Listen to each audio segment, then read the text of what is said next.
మీరెప్పుడైనా ఈ ప్రశ్న గురించి ఆలోచించారా? ఈ భూమిపై జీవించిన యేసుక్రీస్తు ఏమి తినేవారు? ఆయన ఆహారం ఎలా ఉండేది? నేడు చాలామంది జీసస్ డయట్ గురించి ఇంటర్నెట్లో వెతుకుతున్నారు. కానీ నిజమైన సమాధానం మనకు బైబిల్లోనే దొరుకుతుంది. కాబట్టి బైబిల్ ఆధారంగా యేసు ప్రభు ఆహారం ఎలా ఉండేదో తెలుసుకుందాం. మొదటిగా యేసు ప్రభు రాజులా విలాసవంతమైన ఆహారం తీసుకోలేదు.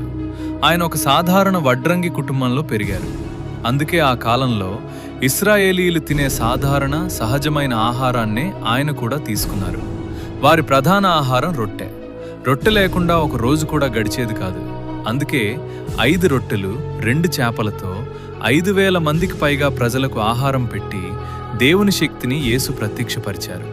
ఆ తర్వాత ఆయన నేనే జీవాహారమైన రొట్టెను అని చెప్పి మన ఆత్మకు నిజమైన ఆహారం తానే అని ప్రకటించారు. రెండవది చేపలు. యేసు శిష్యుల్లో చాలామంది మత్స్యకారులు. గలిలాయ సముద్రం దగ్గర చేపలు వారి రోజువారీ ఆహారంలో భాగం. పునరుద్ధానం తర్వాత యేసు తన శిష్యుల ఎదుట కాల్చిన చేపను తిన్నారని బైబిల్ చెబుతుంది. మరొక సందర్భంలో శిష్యుల కోసం తానే చేపలు కాల్చి అల్పాహారం సిద్ధం చేశారు. దీని ద్వారా సాధారణమైన ఆహారాన్ని కూడా దేవుడు ఆశీర్వదిస్తాడని తెలుస్తుంది. అలాగే ఆ కాలంలో ద్రాక్ష, అంజూరపు పండ్లు, ఖర్జూరాలు, ఆలీవులు వంటి పండ్లు విరివిగా ఉండేవి. యేసు తన బోధల్లో ద్రాక్ష తోటలు, అంజూరపు చెట్లు, ఆలీవు కొండ గురించి తరచూ ప్రస్తావించారు. ఇవి ప్రజల జీవితంలో భాగంగా ఉన్నాయని ఇది తెలియజేస్తుంది. చివరి పస్కా భోజనంలో యేసు పులియని రొట్టె మరియు ద్రాక్షఫల రసం తీసుకుని తన శిష్యులకిచ్చారు. ఆ రొట్టెను తన శరీరానికి, ఆ పాత్రను తన రక్తానికి సూచనగా చెప్పారు.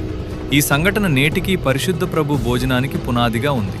కానీ యేసు ప్రభు జీవితంలో అత్యంత గొప్ప విషయం ఆయన తిన్న ఆహారం కాదు.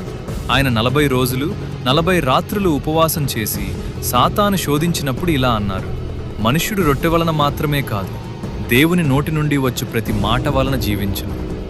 ఈ ఒక్క వాక్యం మన జీవితాన్ని మార్చగలదు. శరీరానికి ఆహారం ఎంత అవసరమో ఆత్మకు దేవుని వాక్యం అంతకంటే ఎక్కువ అవసరమని సరమని యేసు బోధించారు. అందుకే యేసు ప్రభు ఆహారం చాలా సరళమైనది, సహజమైనది, దేవుడిచ్చిన దాని పట్ల కృతజ్ఞతతో కూడినది. కానీ ఆయన ప్రపంచానికిచ్చిన గొప్ప బహుమతి ఆహారం కాదు, ఆయనే జీవాహారం. ఆయనను విశ్వసించే ప్రతి ఒక్కరికి నిత్యజీవం లభిస్తుంది. ఈ వీడియో మీకు ఆశీర్వాదకరంగా అనిపిస్తే లైక్ చేయండి, మీ స్నేహితులతో షేర్ చేయండి. ఇలాంటి మరిన్ని బైబిల్ ఆధారిత వీడియోల కోసం మా ఛానల్ను తప్పకుండా సబ్స్క్రైబ్ చేయండి.